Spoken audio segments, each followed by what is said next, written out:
আকারে আমাদের সয়াবিন তেল দেওয়া শুরু হলো এবং এই সয়াবিন রিলিফের তেল পাশাপাশি বিভিন্ন কোম্পানির বিক্রি করা সয়াবিন তেল দিয়ে আমাদের খাওয়া শুরু হলো। ধীরে ধীরে সরিষার তেলটা দূরে চলে গেল। পরবর্তীতে সরকার চিন্তা করলো, মন্ত্রণালয় চিন্তা করলো যে স্বাস্থ্য সুরক্ষার জন্য আমাদের খাদ্যে পুষ্টিকর উপাদান দরকার, শুধু 3 বেলা ভাত খেলেই হবে না। এখন কিন্তু আমরা খাদ্যে স্বয়ংসম্পূর্ণ, 3 বেলা ইনশাল্লাহ ভাত খেতে পারি, কিন্তু আমরা পুষ্টিকর খাদ্যে কিন্তু স্বয়ংসম্পূর্ণ না। এখন চলছে পুষ্টি নিরাপত্তার দিকে।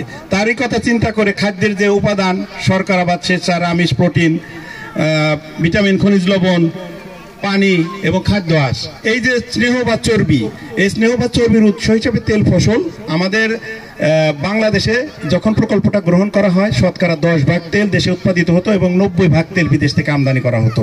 এই 4 বছরের প্লাস প্রকল্পকালীন সময়ে এখন প্রায় 23 ভাগ তেল আমাদের দেশে উৎপাদিত হয় আর বাকি অংশ আমাদের আমদানি করতে হয়।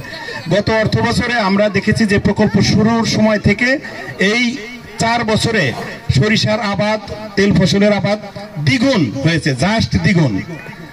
এই সফলতা আমাদের প্রিয় কৃষক ভাইদের। গত বছরের বাংলাদেশ ব্যাংকের ওয়েবসাইটের তথ্য মতে দেখা যায় যে 751.6 মিলিয়ন US ডলার পরিমাণ তেলের আমদানি ব্যয় কম হয়েছে, অর্থাৎ প্রায় 9,000 কোটি টাকার তেল আমদানি ব্যয় কম হয়েছে।